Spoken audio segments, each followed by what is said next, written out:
പ്രിയ സുഹൃത്തുക്കൾക്ക് ഇന്നത്തെ കഥയിലേക്ക് സ്വാഗതം. ഇന്ന് ഞാൻ പറയാൻ പോകുന്ന കഥ 3 യുവസുന്ദരികളുടെ കഥയാണ്. കഥയിലേക്ക് കടക്കാം. ആരതിയും ഗീതികയും 22 വയസ്സുണ്ടവർക്ക്. അവർ നഗരത്തിലെ വിമൻസ് കോളേജിൽ പഠിക്കുന്നു. പിന്നെയുള്ളത് അനുപമ. അനുപമയ്ക്ക് 25 വയസ്സുണ്ട്. സ്കൂൾ ടീച്ചറാണ് അനുപമ. 3 പേരെയും കണ്ടാൽ അതിസുന്ദരികളാണ്. ഇവർ അവിവാഹിതരാണ് താനും. ഇവർ 3 പേരും വർക്കിച്ചന്റെ പഴയ വീട്ടിൽ വാടകയ്ക്കാണ് താമസിക്കുന്നത്. ഇതിൽ ആരതി ഇത്തിരി കടികൂടിയ ഒരു ഇനമാണ്.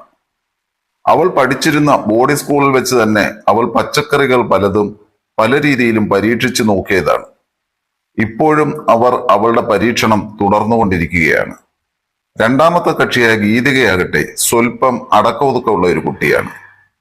പഴയ ഒരു പ്രണയത്തിന്റെ ഓർമ്മയിൽ കഴിയുന്ന ടീച്ചർ അത്തരം കാര്യങ്ങളൊന്നും ആലോചിച്ചിരുന്നില്ല. പക്ഷേ ആരതിയുമായിട്ടുള്ള സഹവാസം മറ്റ് 2 പേരെയും കൂടി സെക്സിൽ അതീവ തൽപരരാക്കി. 3 പേരും അതുവരെ ഒരു പുരുഷനുമായും ബന്ധപ്പെട്ടിരുന്നില്ല.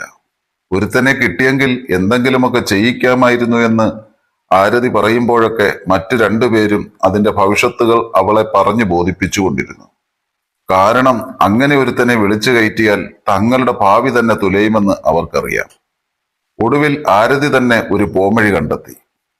പ്രശ്നമൊന്നും ഉണ്ടാകാത്ത തങ്ങളുടെ ചൊൽപ്പടിക്ക് നിൽക്കുന്ന ഒരുത്തൻ അവനെ ആവശ്യത്തിന് ഉപയോഗിച്ചിട്ട് പറഞ്ഞു വിടുകയും ചെയ്യാം. അങ്ങനെ ഒരാളുണ്ടടി, ആരതി പറഞ്ഞു. പക്ഷെ ആളെ പറഞ്ഞാൽ നിങ്ങൾ എന്നെ തല്ലാനൊന്നും വരരുത്. അതാരടി? ആകാംക്ഷയോടെ ഗീതിക ചോദിച്ചു. വർക്കിച്ചനായിരിക്കും. ടീച്ചർ അവളെ കളിയാക്കി. അയാളൊന്നും അല്ല. അവറാച്ചന്റെ വീട്ടിലെ പണിക്കാരൻ, ഒരു തമിഴൻ പയ്യനില്ലേ, മുരുകൻ. അവൾ പറഞ്ഞു നിർത്തിയതിനു ശേഷം മറ്റുള്ളവരുടെ മുഖത്തേക്കൊന്ന് നോക്കി. അയ്യേ, നീ എന്ത് വിവരക്കേടാണ് ഈ പറയുന്നത്? ഒരു വൃത്തിയുമില്ലാത്ത കോലം കെട്ട അവനോ? അത് മാത്രമല്ല, അവൻ എത്ര വയസ്സ് കാണും? 18 വയസ്സ് പോലും കാണില്ല, ഗീതിക പറഞ്ഞു. പിന്നല്ലാതെ, ഈ പെണ്ണിന് വട്ടാണ്, ടീച്ചറും കളിയാക്കി. ഇത് കേട്ട് ആരതിക്ക് ദേഷ്യം വന്നു. എന്റെ പൊന്നു മോളെ, ഞാൻ പറയുന്നത് നിങ്ങളൊന്ന് കേൾക്ക്. അവന് 18 വയസ്സ് കഴിഞ്ഞതാ. ഒരിക്കൽ ഞാൻ അവനോട് ചോദിച്ചതാ.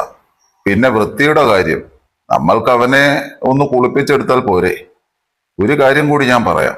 ഒരു ദിവസം രാത്രി എനിക്ക് ഉറക്കം വരാതെ വരാന്തയിൽ മൊബൈൽ നോക്കിക്കൊണ്ടിരുന്നപ്പോൾ മുരുകന്റെ റൂമിൽ വെട്ടം കണ്ടു.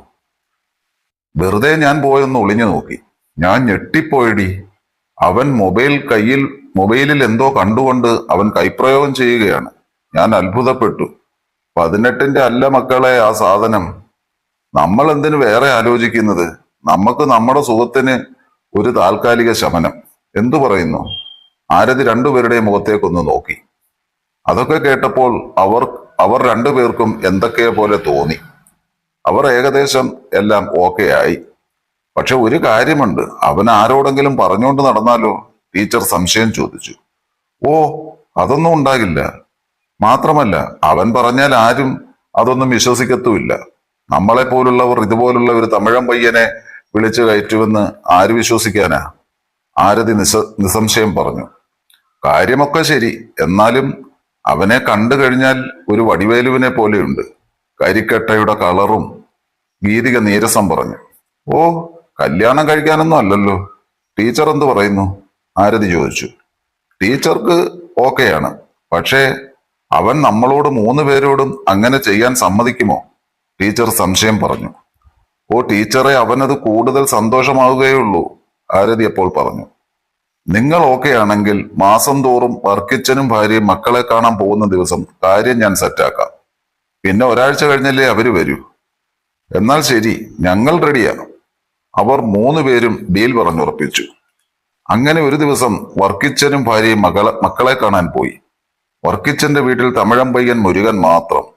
ആരതി കാര്യങ്ങൾ ഐഡിയപരമായി നീക്കി. എടാ മുരുക, നീ രാത്രിയിൽ ഞങ്ങളുടെ വീട്ടിൽ വന്ന് കിടക്കണം കേട്ടോ. ഒന്നാമത് അവരൊക്കെ ഇവിടെ ഇല്ലാത്തതല്ലേ. കള്ളന്മാരുടെ ശല്യം ഉണ്ടെന്നാണ് പറയുന്നത്. സെറി ചേച്ചി, അവൻ പറഞ്ഞു. എടാ, നിന്നെ അകത്ത് കിടത്താനുള്ളതാണ്. നല്ലപോലെ അടിച്ചു നനച്ച് കുളിച്ചിട്ടൊക്കെ വേണം വരാൻ, അവൾ പറഞ്ഞു. സെറി ചേച്ചി, അവനൊരു ചമ്മിയ ചിരിയോടെ പറഞ്ഞു. വീട്ടിലെ പണിയൊക്കെ കഴിഞ്ഞ് ചിലപ്പോൾ അവൻ കുളിക്കാനൊന്നും മെനക്കെടാറില്ല. എന്തായാലും അവരുടെ വീട്ടിൽ കിടക്കാനുള്ളതല്ലേ, നന്നായിട്ടൊന്ന് കുളിച്ചേക്കാം. മുരുകൻ നന്നായിട്ട് തന്നെ ഒന്ന് കുളിച്ചു. പിന്നെ അവന് സന്തോഷം വരുന്ന ഒന്നുകൂടിയുണ്ട്. അവർ മൂന്ന് പേരും അവന്റെ സ്വപ്ന റാണിമാരും ആണ്. ഗീതികയാണ് അവന്റെ സ്വപ്ന രാജകുമാരി. പിന്നെ അവളെ അടുത്ത് കാണാൻ കിട്ടുന്ന ചാൻസ് അവൻ ഉത്സാഹം കൂടി. കുളി കഴിഞ്ഞ് കിടക്കാൻ നേരം മുരുകൻ അവരുടെ വീട്ടിലെത്തി. ആരതി അവന് വാതിൽ തുറന്നു കൊടുത്തു. അവൻ അകത്തേക്ക് കയറി. എടാ, നീ അവിടെ ഇരിക്കെ, ഞങ്ങൾ ആരും കുളിച്ചിട്ടുമില്ല, ഭക്ഷണം കഴിച്ചിട്ടുമില്ല, നീ ടി വിയും കണ്ടിരുന്നു, ആരതി പറഞ്ഞു. സെറി ചേച്ചി, അവൻ വിനയത്തോട് പറഞ്ഞു. അവൻ ഹാളിൽ കസേരയിലിരുന്ന് ടി വി കാണാൻ തുടങ്ങി. ആരതി അകത്തു പോയി മറ്റുള്ള രണ്ടുപേരോടും പറഞ്ഞു. ഇനി എന്റെ റോളാണ്. അവൾ നൈറ്റി ഊരി ഒരു ചെറിയ കുട്ടിത്തോർത്തെടുത്തു കൊടുത്തു. ആ വേഷത്തിൽ അവളെ കണ്ടാൽ ഏതൊരാണിനും കമ്പിയാകും. അവൾ നടക്കുമ്പോൾ എല്ലാം തുള്ളിക്കളിക്കുന്നുണ്ടായിരുന്നു. ആ വേഷത്തിൽ അവൾ ഹാളിലെത്തി. അത് കണ്ട മുരുകന്റെ കിളി പോയി. പിന്നെ അവന്റെ മുന്നിലൂടെ അവൾ ബാത്റൂമിലേക്ക് വളരെ സാവധാനം കയറി. അപ്പോഴും മുരുകന്റെ ഞെട്ടൽ മാറിയിട്ടുണ്ടായിരുന്നില്ല. അവൻ ഇരുന്ന് വിങ്ങി. അടുത്ത അവസരം ടീച്ചറിനായിരുന്നു. ടീച്ചറും ആരതി ചെയ്തതുപോലെ ഒരു കുട്ടിത്തോർത്തെടുത്ത് ഹാളിലേക്ക് വന്നു. മുരുകന്റെ കണ്ണിലാകെ ഇരുട്ട് കയറുന്ന പോലെ തോന്നി. ടീച്ചർ അവനെ ഒന്ന് നോക്കി ചുണ്ട് കടിച്ചുകൊണ്ട് വശ്യമായി ചിരിച്ചു. അവനും ഒരു വളിച്ച ചിരി ചിരിച്ചെങ്കിലും അവന്റെ കണ്ണ് ടീച്ചറിന്റെ എങ്ങുമെത്താത്ത തോർത്തിലായിരുന്നു. ടീച്ചർ വന്ന് അവന്റെ എതിർദിശയിൽ കിടന്ന കസേരയിൽ വന്നിരുന്നു. താനിപ്പോൾ ഭൂമിയിൽ തന്നെയാണോ എന്നവന് സംശയമായി. അല്ല, താനിപ്പോൾ സ്വർഗത്തിലെ അപ്സരസുകളുടെ അന്തഃപുരത്തിലാണ്.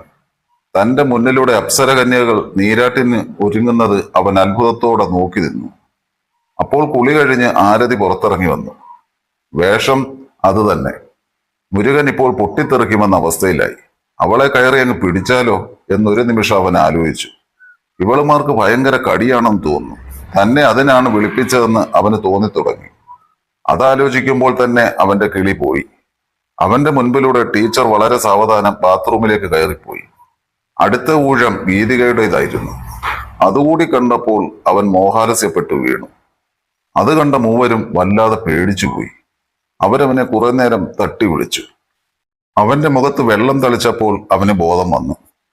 എന്താടാ മുരുക, എന്തു പറ്റി? ആരതി ചോദിച്ചു. അല്ല സേച്ചി, അവൻ ചമ്മലോടെ പറഞ്ഞു. പേടിച്ചു കാണും. ആ രീതിയിലല്ലേ നമ്മൾ മൂന്ന് പേരും കാണിച്ചു കൊടുത്തത്, പറഞ്ഞുകൊണ്ട് ഗീതിക അമർത്തി ചിരിച്ചു. ആണോടാ, നീ പേടിച്ചോ?